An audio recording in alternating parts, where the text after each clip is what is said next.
fast, sharp, and insightful. Global Business, only on CGTN.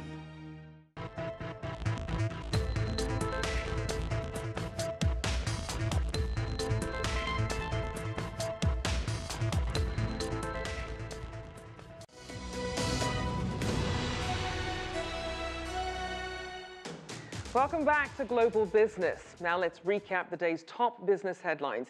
Canada has approved a $31 million liquefied natural gas plant. The project is a joint venture between several countries and is expected to supply 26 million tons of LNG to Asian markets. And Amazon has raised its minimum wage in the US and UK. The move comes amid growing criticism of the internet giant's employment practices. Amazon chief Jeff Bezos has advised other U.S. retailers of following suit, which prompted a sell-off in retail stocks on Wall Street. And Tesla manufactured and delivered more than 80,000 cars in the third quarter, beating forecasts. That's a 50% jump in production compared to the previous quarter. But the electric car maker has warned that the U.S.-China trade war is hurting its bottom line. Well, as robots become more common in the workplace, the industry is trying to figure out how to integrate the technologies with business, both safely and ethically. Now, those were just some of the issues highlighted at the Robobusiness conference in Silicon Valley. Mark New has the details. The robots are coming. Actually, they're already here in greater numbers than ever before. RoboConference in Silicon Valley demonstrates how robots are increasingly finding work in factories and warehouses without taking any breaks.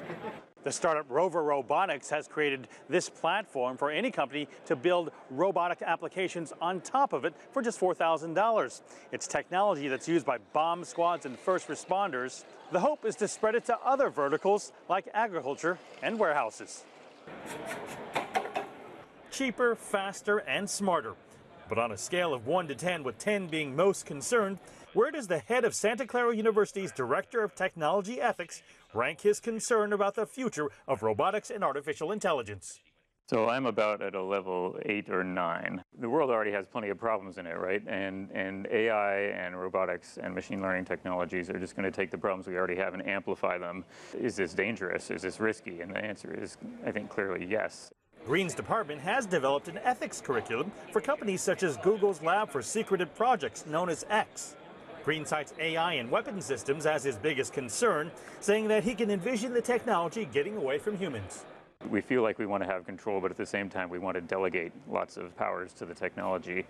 And so based on that, what is the balance going to be between that? And I think that if we want to maintain safety of the technology, we need to delegate less rather than more. When technology gets out of control, that's where guys like this step in, lawyers from a robotics and automation group. These lawyers have seen everything from accidental plant shutdowns to employees getting hands stuck in autonomous devices. But they say AI opens up a new legal frontier. We normally have some sort of culpability element to those determinations. And when there's no human involved in the why X was chosen over Y, how do you deal with culpability? You know, is it the programmer of the machine that ultimately led to it, even though at some point it becomes its own learning mechanism, or not? But at the end of the day, we're all going to struggle with this. Clifford says one continuous challenge is that the legal system is always playing catch-up to the pace of technology. Mark New, CGTN, Santa Clara, California. Well, that's our show for tonight, but you can always stay in touch with business stories from around the world.